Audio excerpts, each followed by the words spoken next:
donnez ce que votre cœur désire. Si vous remplissez ces conditions, rien ne peut résister. Il y a peut-être un groupe de femmes qui sont venues vers elle et qui ont dit « Regarde sœur Lydia » ou son nom là, peu importe ce que c'était. Est-ce que tu comprends que ton mari va te quitter si tu fais ceci? Sans aucun doute, elle aimait son mari, mais elle ne pouvait pas maudire ou bénir ce qu'elle avait en elle. Quelque chose lui faisait savoir. Sa fille souffrait d'épilepsie. Il fallait qu'elle parvienne à Jésus. Et quand elle arriverait là, quelque chose allait se produire. Mari ou pas. Certains d'entre eux disaient peut-être, eh bien, qu'est-ce que tu vas faire de cet enfant malade si ça échoue? Mais elle savait que ça n'échouerait pas. Il y avait quelque chose en elle qui lui disait que ça ne pouvait pas échouer. S'il n'a jamais été Dieu, il reste toujours Dieu. Cela ne peut pas échouer. Par conséquent, elle a persévéré de plus belle. Et puis, certains d'entre eux disaient peut-être, le cercle auquel tu appartiens dans la société, ils vont se moquer de toi, qu'ils se moquent pas. Pour elle, ça ne changeait rien. Il y avait quelque chose en elle. Elle a persévéré de plus belle. Certains d'entre eux disaient peut-être, tu vas être mise à la porte de ton église. Mise à la porte ou pas, elle était en route. Quelque chose l'attirait vers Jésus. Rien ne lui ferait obstacle, aucune entrave. Elle a persévéré, rien ne lui a fait obstacle. Finalement, elle est arrivée là où il était. Beaucoup de gens pensent que, pour la simple raison que vous arrivez là où il est, tout est terminé. C'est faux. Il peut venir ici dans cette salle ce soir et montrer qu'il est vivant après 2000 ans par les choses qu'il a promis de faire dans ce jour-ci. Il l'a fait hier soir, il le fait chaque soir, il le fait partout, il prouve qu'il est toujours vivant. Et vous pouvez être en sa présence. Mais ce n'est pas ça. Non, monsieur, parfois, vous vous heurtez à des difficultés quand vous entrez dans sa présence. Elle l'a fait. Quand elle est arrivée, alors Jésus a dit qu'il n'avait pas été envoyé à sa race à elle. Celui-là même à qui il était venu en croyant en lui, l'a rejeté. Ça, c'est une leçon. Celui-là même qui... Elle avait passé toutes ces portes de tristesse et de déception et tout pour arriver là, à cause de quelque chose qui vibrait en elle, qui lui disait d'y aller. Quand elle est arrivée là, auprès de lui, il l'a rejeté tout net. Et en plus, il a dit que sa race à elle n'était qu'une bande de chiens. Il n'est pas bien que je prenne le pain des enfants pour vous le donner, à vous les chiens. Et s'il avait traité les pentecôtistes de chiens, oh là là, je ne sais pas ce qui serait arrivé. Et s'il avait dit chien méthodiste, chien baptiste, à mon avis, il serait retourné dire au pasteur qu'il avait bien raison après tout, que cet individu-là n'avait rien de bon. Mais si vous vous êtes emparé de quelque chose et que quelque chose est emparé de vous, ce sera différent. Je ne suis pas envoyé vers vous, race de chiens. Il n'est pas bien que je prenne le pain des enfants et que je vous le donne. Je n'ai pas été envoyé vers vous. Votre réveil n'est pas... Votre cercle ne soutient pas ceci. Et je n'ai pas été envoyé vers vous. Il n'est pas bien que je prenne mon temps pour vous, alors que vous n'êtes que des chiens. Et pourquoi est-ce que je gaspillerais mon temps pour vous? Quelle déception ça aurait été pour une femme qui n'aurait pas eu de foi, qui n'aurait pas été décidée. Oh, si seulement l'Église pouvait voir cela. Mais elle a continué à tenir bon. Elle n'était pas une plante de serre chaude qu'il fallait dorloter. Une du genre qu'il faut vaporiser partout, vous savez, pour en éloigner les insectes. Une belle plante en bonne santé, on n'a pas besoin de la vaporiser. Une belle plante en bonne santé, les insectes ne peuvent rien lui faire. Elle est en pleine santé. Et une bonne foi en Dieu, née de nouveau, une authentique vraie foi du Saint-Esprit, rien ne la repoussera. Ce n'est pas possible. Elle persiste. Elle poursuit le but que Dieu lui a promis. Rien ne la repoussera. Elle avance quand même. Oui, elle n'était pas hybride. Aujourd'hui, tout ce qu'on a, c'est hybride. Vous parlez de maïs hybride. Je vois ça sur les panneaux par ici. Ça ne vaut rien. Ça tue les gens. Regardez le Reader's Digest. Il dit que si les femmes continuent à en manger, ce qui va arriver, c'est qu'elles n'auront plus de bébés d'ici 20 ans. Elles ne pourront plus donner naissance à leurs enfants. Ça démolit au point que le cancer s'installe. Toute la chose est rongée par les vers. Ça donne certainement le coup fatal à la science sur l'évolution. Jésus a dit, Dieu a dit au commencement que chaque semence produit selon son espèce. Prenez du maïs hybride et hybridez-le et plantez-le. Plantez la même semence l'année suivante. Vous n'aurez rien. Vous avez un grain qui semble plus beau, mais vous n'avez rien. Ils ont hybridé tout ce qu'il y a au monde. Prenez un mulet ou prenez un âne et hybridez-le avec une jument. Ça vous donne un mulet. Mais ce mulet ne peut pas se reproduire à son tour. C'est la chose la plus ignorante qu'il y ait sur Terre. Je l'ai conduit toute ma vie ici. Il attendra jusqu'à la toute dernière minute de sa vie pour vous donner une ruade. Il ne sait rien. Vous ne pouvez rien lui apprendre. Vous lui parlez, il est exactement comme beaucoup de soi-disant chrétiens aux longues oreilles. Il braie. Et ils ne savent même pas pourquoi elle brille. Les jours des miracles sont passés. La guérison, ça n'existe pas. Mais prenez un veau. Il ne sait pas d'où il vient. Il ne sait pas qui sont papa et maman. Mais un vrai cheval pur sang sait qui était son papa, qui était sa maman, qui était son grand-papa, son arrière-grand-papa, son arrière, jusqu'au commencement. Il sait d'où il vient. Même un authentique chrétien né de nouveau sait d'où il vient. Son origine ne remonte pas à John Wesley, à Luther ou à quelqu'un d'autre. Cela a commencé le jour de la Pentecôte, quand Dieu lui-même est venu parmi son peuple. Il est la parole manifestée. Vous pouvez lui dire la parole, il dira Amen. L'autre dira ça, je ne sais pas. Vous voyez cet âne, cet hybride, vous voyez, il ne sait pas où il va, il ne sait pas d'où il vient. Il est bien mal en point. Cette femme n'était pas de ce genre-là. Elle n'était pas une plante hybride. Elle s'était emparée de quelque chose. On n'avait pas besoin de la dorloter, de la vaporiser, de dire « Écoute ma chérie, s'il te plaît, là, je t'en supplie, tu devrais venir. » Non, monsieur, personne. Tout essayait de lui faire obstacle. Un vrai chrétien combat pour sa place. Il doit se tenir seul, lui et Dieu. Et il combat pour chaque pouce de terrain. Alors, on n'a pas besoin de les dorloter. Voilà ce qui ne va pas dans l'église pentecôtiste aujourd'hui.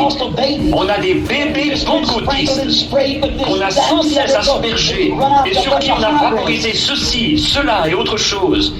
Au point que c'est devenu un tas d'hybrides. Ce dont nous avons besoin aujourd'hui, c'est un grand ménage, de la chair jusqu'au concierge, et de recommencer, et de faire naître de la vraie foi chez les gens. Oui, non, elle n'était pas hybride, comme l'est une prétendue moisson de croyants aujourd'hui. Qu'est-ce qu'elle a fait? Elle a admis qu'il avait raison, la parole, et la foi admet toujours que la parole a raison. Amen. Si votre foi ne dit pas Amen à chaque mot de la parole de Dieu, alors il y a quelque chose qui ne va pas dans votre expérience. La Bible a dit qu'il est le même hier, aujourd'hui et pour toujours. S'il ne dit pas Amen à cela, alors il y a quelque chose qui ne va pas. Jésus a dit, les œuvres que je fais, vous les ferez aussi. S'il ne dit pas Amen à cela, alors il y a quelque chose qui ne va pas. S'il ne dit pas Amen à chaque parole de la promesse de Dieu, alors il y a quelque chose qui ne va pas. Elle a admis qu'il avait raison. Elle a admis qu'elle n'était rien d'autre qu'un chien. Mais elle voulait avoir des miettes. Nous, ce ne serait pas pareil. Oh non. Nous, il faut qu'on nous donne un bon siège. Et s'il ne s'occupe pas de moi le premier soir, je n'y retournerai pas le soir d'après. Mais vous voyez, elle était bien différente. Repoussée et rebutée, rembarrée, envoyée promener, peu importe. Elle était décidée. Elle a persisté, persévéré. Quelque chose à l'intérieur d'elle lui disait qu'elle allait l'obtenir. Peu importe combien de temps elle devrait attendre, ce qu'elle devrait traverser, elle allait la voir de toute façon. Elle voulait les miettes. Elle ne voulait pas avoir un dîner complet. Elle a dit, les chiens mangent les miettes sous la table du maître. Voilà comment il faut faire. Ne prenez pas le siège élevé, prenez le siège du fond. Ne faites pas, soyez simplement celui qui est tout petit. La façon de monter, c'est de descendre. Toujours, celui qui s'abaisse sera élevé, celui qui s'élève sera abaissé. La façon de monter, c'est de descendre. Toujours, souvenez-vous, elle n'avait jamais vu de miracle. Elle était des nations, mais elle avait la foi. Elle était un peu comme la prostituée Rahab. Elle a dit aux espions, elle n'a pas dit, attendez que je vois comment Josué se peigne. Comment de quoi est-ce que vos généraux ont l'air? Ou quel genre d'épée est-ce qu'ils utilisent? Quels instruments ont-ils? Quelle technique de guerre? Elle a dit, j'ai entendu dire que Dieu est avec vous. Cela me suffit. Je veux obtenir miséricorde. Elle a cru. La foi vient de ce qu'on entend. Et ce qu'on entend de la parole de Dieu. Regardez bien. À cause de cette parole, a dit Jésus, parce qu'elle a persisté et qu'elle est venue. Bon, en premier, elle a appelé fils de David. Or, si elle avait, en tant que femme des nations, elle n'avait aucun droit sur lui en tant que fils de David. Mais quand elle a dit Seigneur, il était son Seigneur, mais pas le fils de David pour ça. Elle s'est approchée du don de Dieu comme il faut. Et voilà la seule manière de pouvoir jamais recevoir quoi que ce soit. C'est de s'en approcher comme il faut. Elle était la première personne des nations pour qu'un miracle ait jamais été accompli. La foi admet que la parole a raison. Elle se fait humble et respectueuse. Et c'est la même chose aujourd'hui. Elle est prête à se contenter de n'importe quoi, n'importe où, pourvu que j'y arrive. Avez-vous déjà remarqué que Marthe, en présence de Jésus, elle a eu de la persévérance? Marthe, quand elle est sortie, même si elle avait un frère qui l'aimait, même si elle avait trouvé sa maison et qu'elle avait quitté l'église et ainsi de suite, et que Lazare et lui étaient amis, et Lazare était mort dans la tombe, et il y était depuis 4 jours, il se décomposait déjà. Le nez s'était affaissé, la chair se défaisait de ses os, il était mort. Je parlais à une femme qui est une autre foi, qui ne croit pas qu'il ait été plus qu'un simple prophète ou un homme bon. J'admets qu'il était prophète. Seulement, il était plus qu'un prophète. Il était le Dieu des prophètes. Il était tout ce qu'étaient les prophètes. C'était en lui. Plus Dieu. Et tout ça ensemble, c'était lui. En chemin, un soir, elle m'a dit, si je vous prouve, Monsieur Branham, elle disait, je ne trouve qu'un seul défaut à votre message. J'ai dit, j'espère que le Seigneur aussi, qu'il n'y a qu'un seul défaut qu'il trouve en moi. Elle a dit, vous faites trop de cas de Jésus. Elle a dit, vous le faites Dieu. J'ai dit, il était Dieu. S'il n'était pas Dieu, il a été le pire séducteur que le monde ait jamais eu. Elle a dit, vous le rendez divin. J'ai dit, il était divin. Oh, elle a dit, il était un homme bon. J'ai dit, il était plus qu'un homme bon. Il était Dieu. Il était réellement divin. Elle a dit, je vais vous prouver par votre propre Bible qu'il n'était pas divin. J'ai dit, comment pouvez-vous le faire? Elle a dit, dans Jean au chapitre 11, quand Jésus est allé à la tombe pour ressusciter Lazare, la Bible dit qu'il pleura. Et j'ai dit, est-ce là votre référence biblique? J'ai dit, oui. J'ai dit, vous échouez. Elle a dit, comment pouvait-il être divin et pleurer? J'ai dit, il était à la fois homme et Dieu. C'était un homme qui pleurait, certainement.